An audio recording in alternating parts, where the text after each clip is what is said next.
like, okay. Okay, I just put that together That's recently. not bad. That's a recent workout. So you just can search, well, you have Spotify, Yeah. I'm sure. So pull up whatever you want, whenever you want. Well, I mean, my Spotify is very similar to like a 17-year-old girl. I'm like, so what does that mean? Like Miley anything, no, but like anything Cyrus? Justin Bieber? that 17 to 20-year-olds are listening to, maybe go 14s. Yeah, like I'm all over it. Bieber's the only one I'm not. You're not down with Biebs. Biebs is really not kind of my style.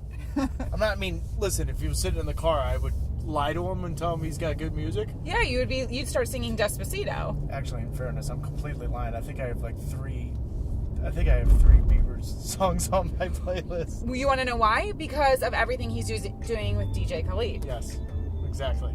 That's now what's making him cool. So this you love. Yeah, this one. Anything he's doing is like right in my wheelhouse. I mean, the one. Don't you kind of want to be DJ Khalid? Right now, yeah, because he's so hot. Although, yeah, but he makes everyone kind of get along and pull it off. Here's the thing, though. I was just talking to someone. Now, I don't know. I know. Now, you just told me your playlist is that of a 14-year-old girl. Well, I mean, listen, a 14-year-old girl would probably look at my playlist and nod her head and say, you know what, it's kind of off the hook. Like, he's kind of cool. Yeah, but then I'll say off the hook, and she's like, dude, that was cool like 15 years ago. I probably would say, that's so awesome. And people would go, that was maybe 50 years ago. Exactly. The thing about music today, though, so DJ Khalid, I mean, if you look at global and U.S. top 50. Yeah. Well, first of all, Justin Bieber has multiple songs. Yep. DJ Khalid also has multiple songs. But let's talk about like some of the classics. So this is all like DJ influenced. Yeah. But when you look at old music, like they told stories. Yeah. Right? So Yep. that's the difference, I think. Yeah, Does that but make me sound... I don't really want to hear a story, though. You don't? I'd rather just hear a good beat. So you don't like country music? No. You, honestly, like I'm a Frank Sinatra. I got Frank Sinatra, like if I'm cooking in the kitchen, hanging out, whatever, that kind of thing. But you throw country on, I'm like, with all due respect, I want to put a bullet in my head. Like nothing is really, it can't be that bad. Tell me right now you hear country music, 90% of it. I shouldn't classify all of it. And you really believe it's like an upbeat kind of feeling? Well, I mean, a lot of times they're talking about how somebody was cheating on somebody and then I got drunk on whiskey. Exactly. Except, the answer's no. Well, I did just go to a Luke Bryant concert and that's different. And Jason Aldean. I mean, it's just about... There's fun. They had to stop serving alcohol at 9 o'clock. Which is right in my wheelhouse. Right? Yes. So they do. Country music fans know how to have a good time. You like to cook? I'm more of a barbecue griller, that type of thing. I should not claim to be a good cook, no. But can I grill? Yeah, but who can't grill?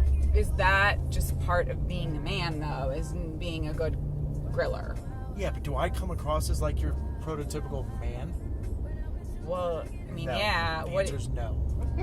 I would say so. You look like a man. You sound like a man. I don't have any makeup on right now, but usually if there's 3 cameras in my car, I would have makeup on.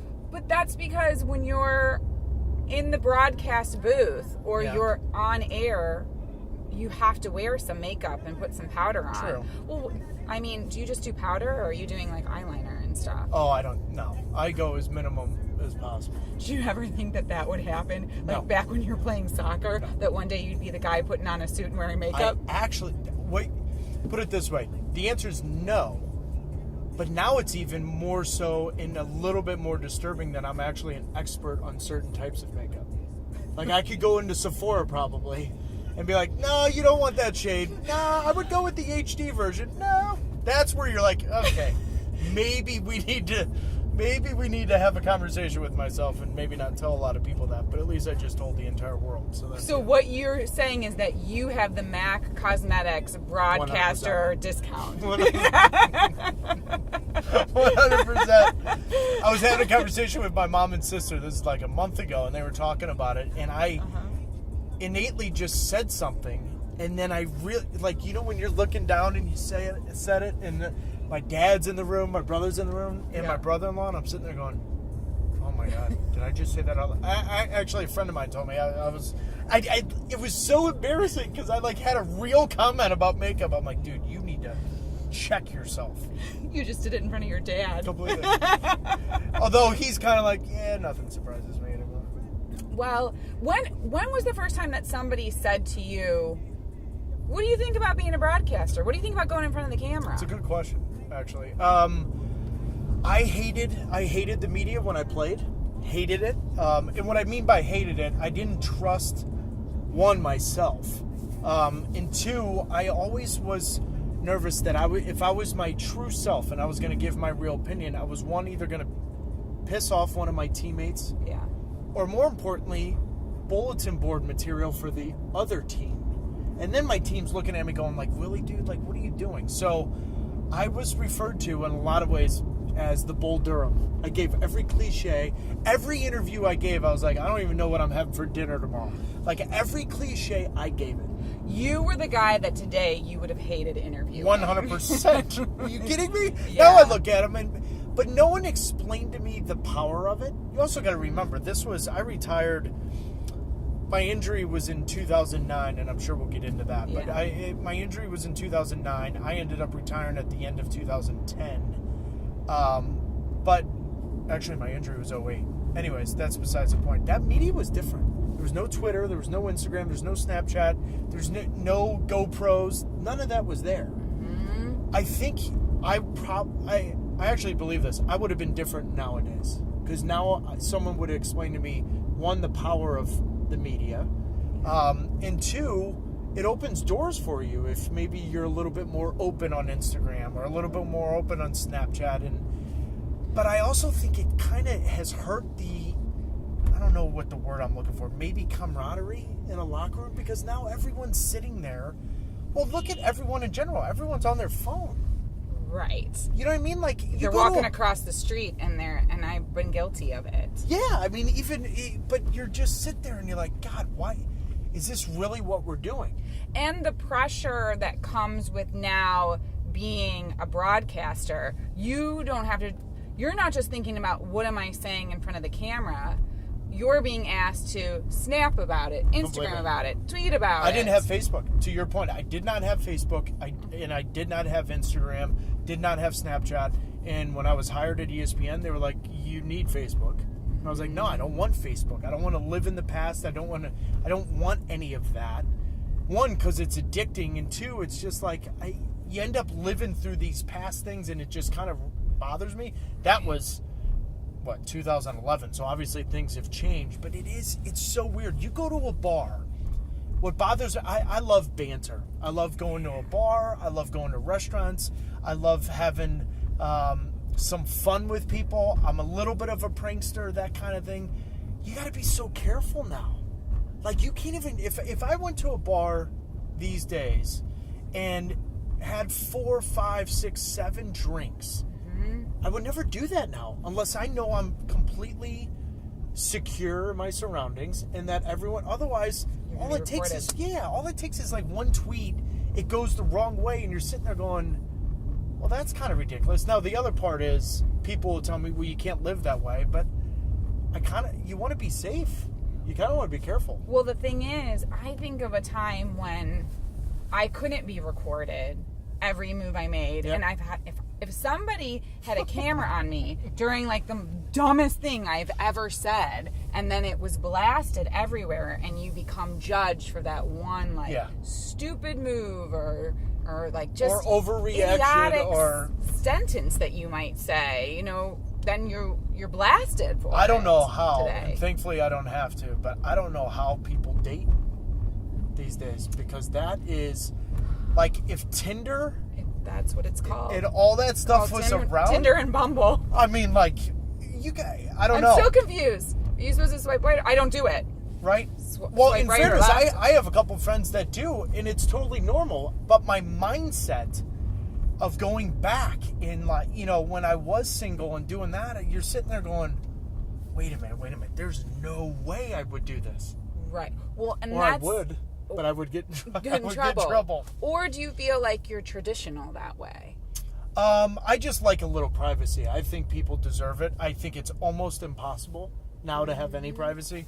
That's the only part of social media that has taken me down a road where you're like, God, I don't really want this. Right? Yeah.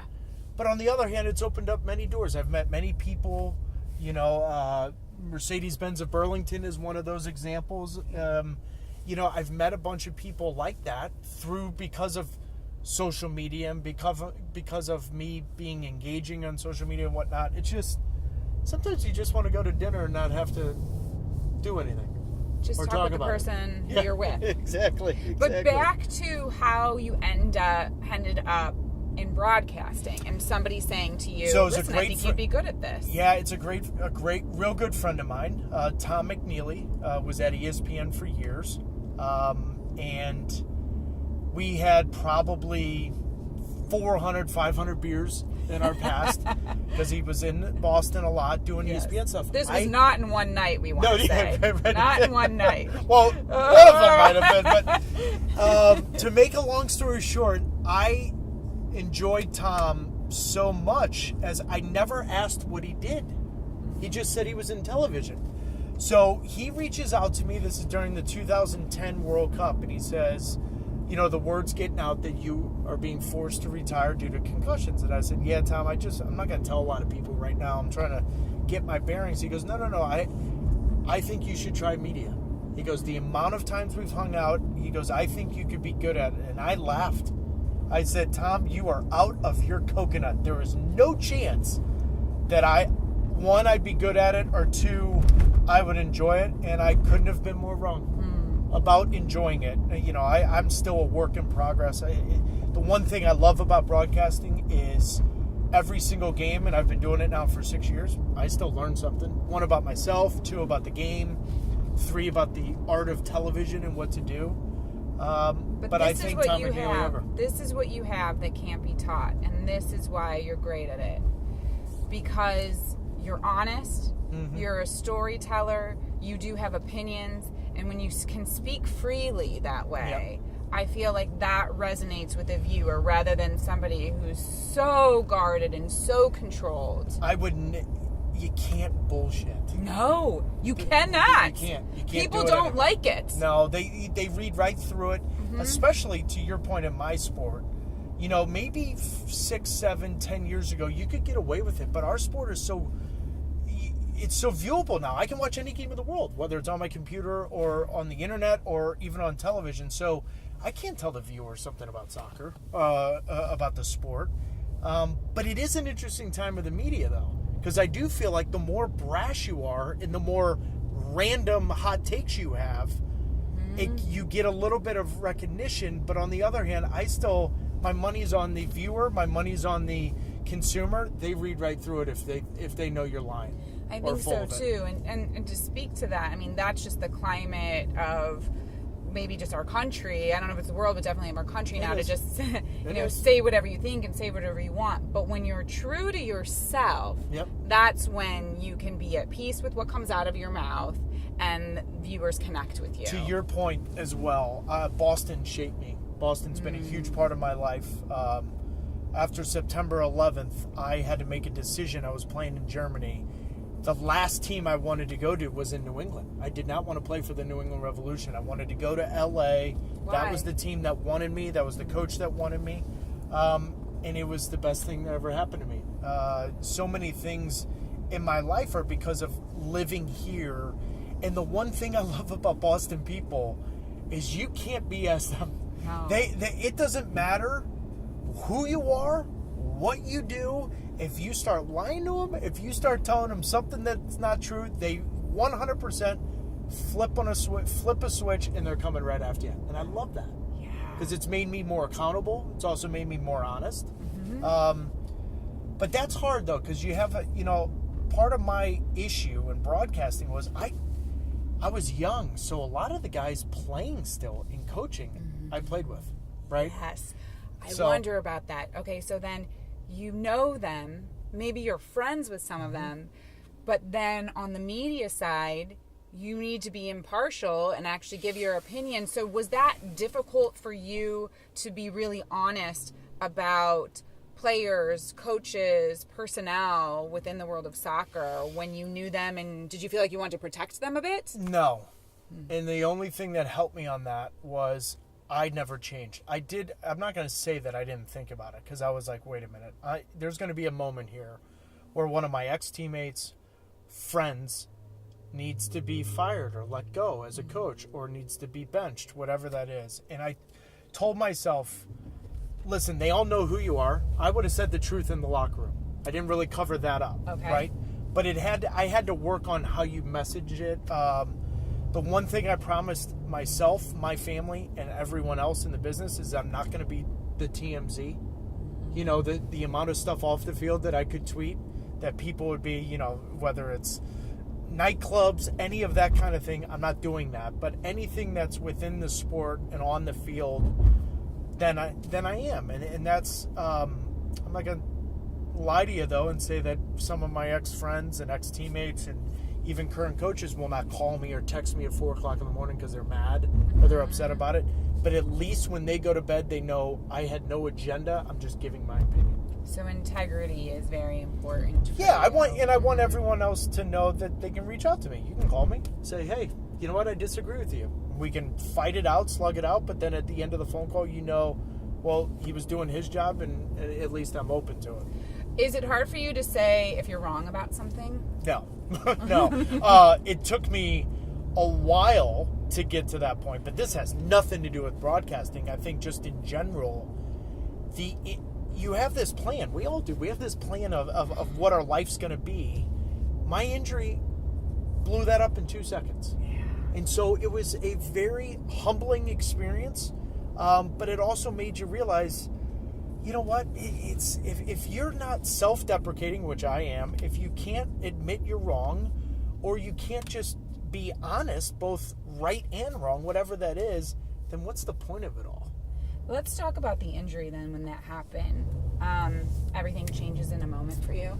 Yeah, I still deal with it. What are we, 2017, and I still have symptoms. I started a foundation here in Boston, ThinkTaylor.org. The biggest reason was, here I am in Boston, Massachusetts in 2008, the epicenter of the best doctors and the best medical staff in the world, and yet I didn't get the proper treatment. So what told me is, it took me a while, and it took me some dark days, and I had some issues with trying to fight the injury and trying to fight, whether it was drinking, Oxycontin for a little bit, whatever that was, I was in search of it, and yet I realized the only way to help myself is help others.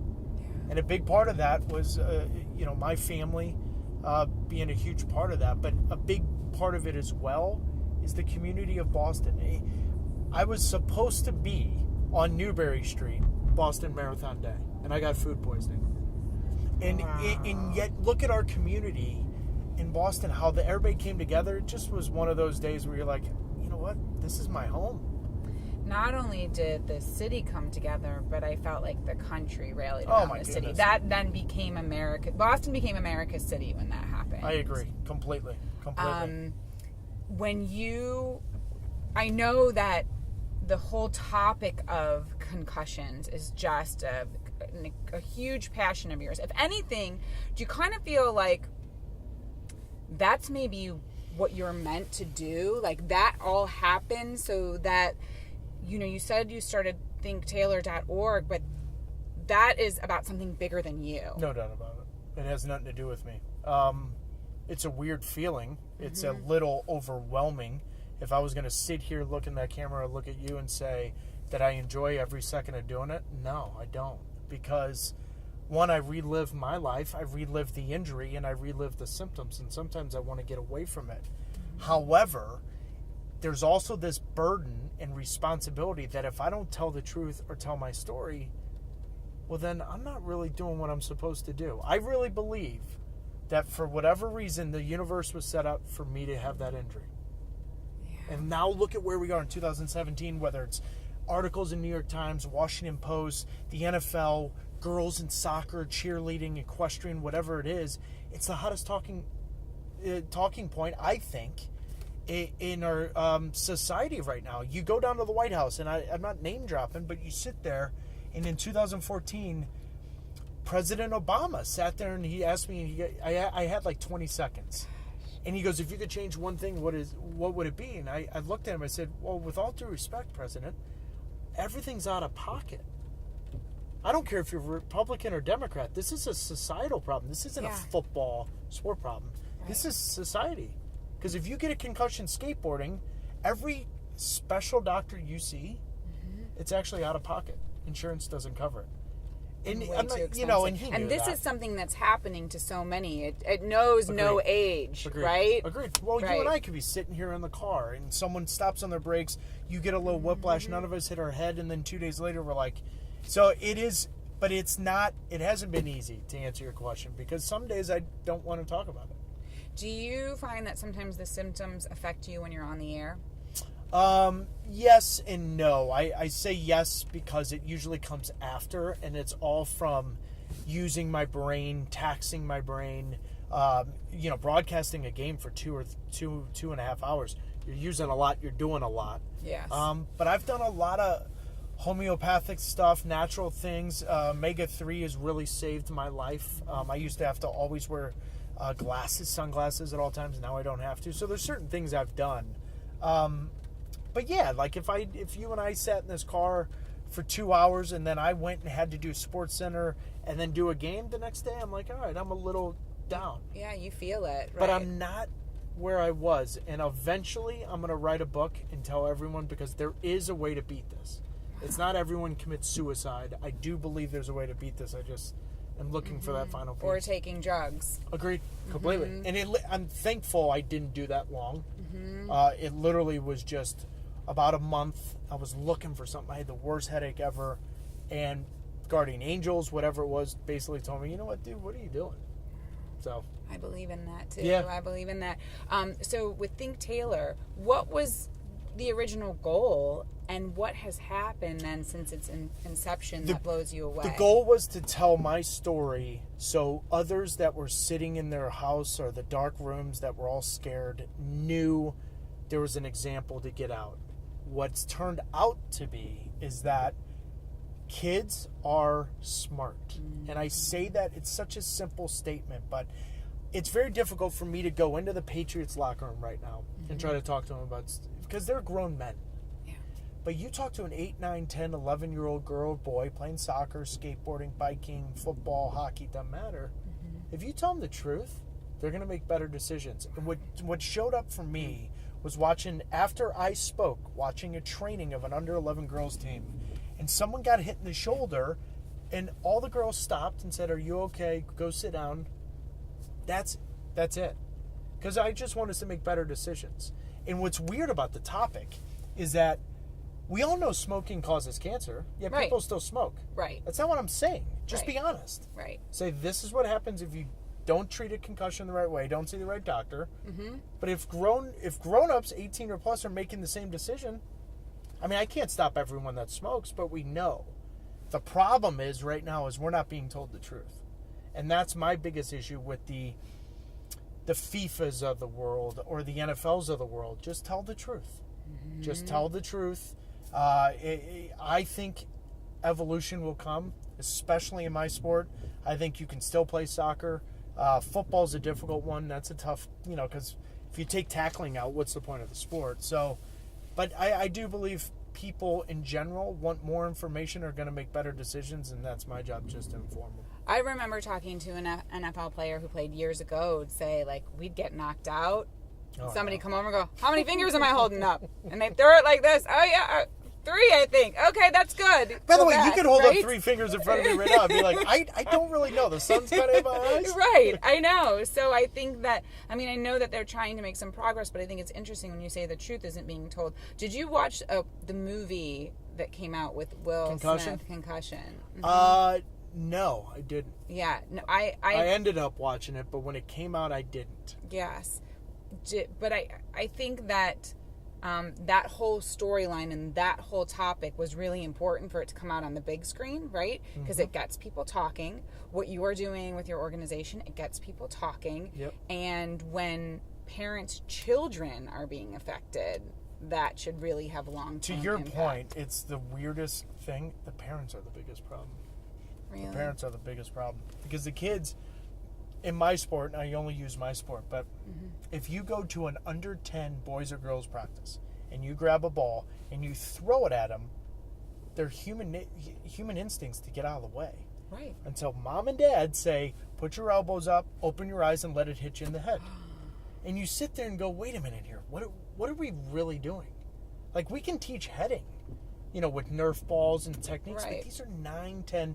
Science tells us our brains have fully developed. Mine still hasn't developed. I'm 37. But you know what I mean? Same way about mine sometimes, too. But you know what I mean? Depends on the day. It does. It depends on if it's raining, if it's sunny out. Yeah, for sure. But it's like, God, why do we have to make it so difficult? And the parents are the biggest issues. For what we do at the foundation, the biggest kickback is parents. So is this about, you see that they just want them to be winners and Yeah, but it's at 10? Yeah, exactly. And then it's also like, this is their World Cup. I'm like, if this is their World Cup at 11 and 12, you're actually not giving your son or daughter enough credit.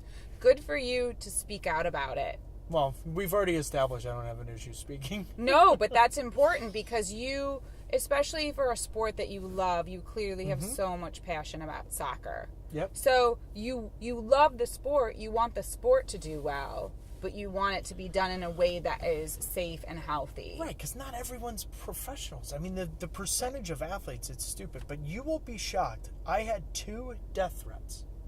2 death threats when U.S. Soccer said no heading under the age of 10. I had 2 legitimate death threats in the city of Boston that went to my social media page. They knew stuff where my family lives. They knew stuff about where they work. That's where I was like, there's insane. something wrong. We're talking about 10 and under. It's not as if I said in support no heading for the pros. We're talking about under 10. And I had 2 legitimate death threats. And right then I was like, it was weird because I seriously thought about, 1, closing shop down to the foundation, but 2, you just like, really? This is really what we're getting at? What is the comeback with something like that? When you have somebody threatening you. I don't know. I don't know if I should call it a comeback. It's not that, but it's like, No, how it do is you a respond comeback. to that? Oh, Do you it's just a comeback? It's a response. Yeah. I think comeback's right. You just make sure your family's situated. You understand that. You report it to certain people. I have a couple friends, whatever, but it's also the 140 character people on Twitter where you're like, they're probably living in the basement of their mom and dad's house and they're getting, you know what I mean? They're getting like giggles My right friend, off, right? That is so true. Right? So you're like, but this could be my brother and he's played a joke at me. But then one of them was weird. I remember, yeah. I as a woman, it's different with men, but as a woman on the air, I remember I'd get the, like, you're so fat or you're so ugly, and I'm thinking, you must look like Heidi Klum. But even if it was Heidi Klum, who would write that? Who writes it? Well, it's interesting. So I love parts of social media. The parts that are difficult is when you can be like nameless, faceless, and write whatever you want. But if you about think about anybody. it, to this point, is that there's a reason why Twitter can't sell. Nobody's buying Twitter because you can't monitor bullies. Right. And the amount of bullies on Twitter and even Instagram, it's until they can monitor that, it's going to be this entity that's like, okay, fine, whatever, it's worth this, but no one's really going to buy it because the bullies it's never crossed my mind to ever write that. Now, I'll get in arguments on Twitter or Instagram about a topic. That's debating. But that's where I'm like, you're so fat. When I see my fellow coworkers that are women, I'm like, this is absurd. Yeah, it can be tough. Well, our election in 2016 didn't help the situation, obviously. But a lot of that's come out. But to your point, it's like, did you really? I actually want to respond to him and go, you actually wrote that. Right. Yeah, like, you actually wrote it, spell checked it, was like, you know what, that's a good tweet. Right. That's and good. the truth I spelled fat right. Well, the truth is that on your end, when somebody attacks you, usually those who support you will come to your rescue. Yeah, and even so, now it's at the point, but I started Twitter, I think in 2010, way before a lot of people in media were doing it, and it's not at the level it is now. But even Instagram, I posted a fun picture the other day, and right away I had some comment. I'm just like, you really wrote that? And then said, you know what, I like it. I'm going to hit the green button. I know. Because they have to really think about it. Not only can they write it, but then they have to commit to saying post. It's literally Will Ferrell in Wedding Crashers where he's like, Mom, meatloaf. And you're like, what is that? What is going on right now? Okay, first of all, one of my favorite movies Best ever. movie. One of the best. I love Wedding Crashers. I interviewed them for that movie. That's amazing. They were fantastic. The best is when he has the... Oh, God, that movie's amazing. Mom, meatloaf. That is it. Well, because you don't know he's going to be in it either. Right? So you've got these two stars who are so great, and then 75% of the way through the movie, my favorite character of that was Todd. Remember Todd? He was the son.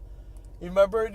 The one who ties him up. Yes. Would that make me love you more, Dad?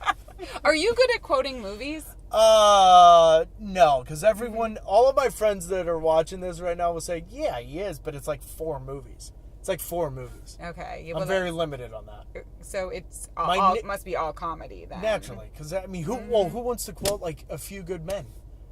Well, because it's also one of the best scenes of all time, and you cannot quote it. That was a bad example. It was. Although sometimes... Can we erase that and do that over? Yeah. I will quote in my female voice, "Are you not entertained?" Yes. Yeah, because agree. that's also one of the best movies of all time. It is. Good eater. What about, are you a good singer? No. But I do like to... Do you like to sing in the car? Dabble. Yeah, I do. Especially like 4:30, 5 o'clock in the morning when I'm driving to Logan. Yeah. What do you listen to at 4:30 or 5 in the morning? Where's the music, DJ? It's right here. Pick out your 4:30 to 5 in the morning song. I'll turn up the volume when you get the song, because that's early. Like, that's when maybe I'm thinking, should it be? Yeah, but what do you... So you're driving to the airport at 4:30. What do you need? It's a general question. What do you need? I'm going to tell you because... Country music? No. No. But today, it was silence, which is rare. Usually I like music. Silence? Today, I needed silence. You were in that bad of a mood? It wasn't a bad mood. It was... Boy, is this early. It was me not responding to your text? No, it wasn't. You gotta unlock your phone. I can't guess. Okay. I guessed 11111, but it didn't work. No, you were wrong. Close, but not quite. So I'm on Spotify. I'll go to the United States top 50, right? Okay. And I'll look down and see if it's there. And then I'm looking right now, and we're still not there. So then you go to, you could throw a little attention on, Charlie Puth. Yep. And then you start looking in the rearview mirror, giving yourself a yes. Yep. And then you're looking around to make sure no one's watching. There's no cameras in here. But then you realize that there's only one girl in my life. And that one girl is Katy Perry. My nieces, I think they think I am Katy Perry because I have dark hair. How old are your nieces again? Well, I told you. Well, Taylor, TT, they're 10, 8, and 5. This is and then you gotta give yourself room to lean back. No, not even lean back. I'm not ghetto, but you gotta dance. Cause you put cruise control on, you're moving, right? Roll the windows down. Well, no, it's 4:30 in the morning, cause then you're like, I'm already disheveled. But then and then it just goes. In fairness to the under 10-year-old girls, they always ask me for Roar. So at least you've got Witness on. See? Katy Perry's not a bad doppelganger, by the way. Okay, first of all, I don't look like Katy Perry, but I love that they think I do. Well, yeah, you're not going to... Do you correct them? Never. No, exactly. I was like, you're magical. Just like when I get James Vanderbeek or Paul Walker, I'm like, oh yeah, totally, God rest. But you know what? That is true. You are kind of a combo of both. You do have a little bit. Don't say the James Vanderbeek. Okay, more Paul Walker. More Paul Walker. But James Vanderbeek, he looks good right now. He looks great. He really does. He wears good makeup. Wait, did I hear though that sign an autograph as Kevin Costner or something? Yes. Like, so someone thought you were Kevin Costner? Yeah, and I just did it. I mean, I had glasses on, and they're like, "Oh, I loved you." And what was the movie with Jennifer Aniston where he sleeps with the mom? Oh, right. That's supposed to be based on Mrs. Robinson. Oh my God, I can't remember. The name Anyways, I know which someone's one like, "Oh, I love the movie," and I was like, "Oh, it was great," and I signed it. And there's a buddy with me, and he's like, "What'd you sign?" And I was like, "Just a big KC." I mean, And then he's did like, you? They thought you were Kevin Costner. I'm like, I hope so, because Did that's you what I write signed. If you build it, they will come? Well, no, because she was talking about Miss Robinson. Yeah, but come on. I signed. Here's one thing, though. Yeah. I used to sign body parts. I no longer do that. Well, because has Most anybody ever tattooed your signature on them? Most disturbing story, Oh, part of okay. Boston, Okay. was a mom with 4 11-year-old girls Okay. had me sign her chest in front of the them? yes, and this is 2002, right? So there's no social media. Like high chest or mid chest? Like everything was exposed, but the Yeah. Boy. yeah. And I was like, that's awkward. For the record, I did it naturally. I was 21. Actually, if I was 37, I'd still do it, but as long as there was no picture. Because you got caught off guard. She was like, "Here." Yeah, and I was like, "Yeah, no problem." But then I was walking away, going, "Oh man, those 11-year-old girls are now going to tell that story." Now think about it.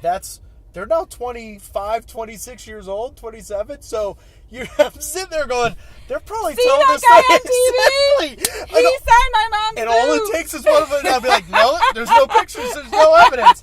So I stopped doing body parts. I'll do anything. I'll sign anything. I'll reenact anything. I'll do anything. But the body parts thing, I will never forget it to this day. Yes, it's a hard no for you now. It's a hard no. Even for it, it's just like, what's the point?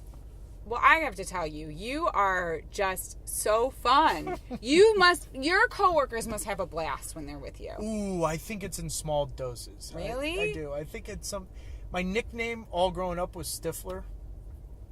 Right? Stifler. Right? So Stifler's Stiffmeister. Right? First off, my mom's gorgeous. So that fits me perfectly. Anyways, and my brother was Stiffmeister's brother. So to that story, I think I probably get on their nerves a little bit when I'm always here. No, but that's good. It keeps the energy up. Yeah, but some days they're probably like, really, dude, shut up. Well, Which is totally fine, because I don't.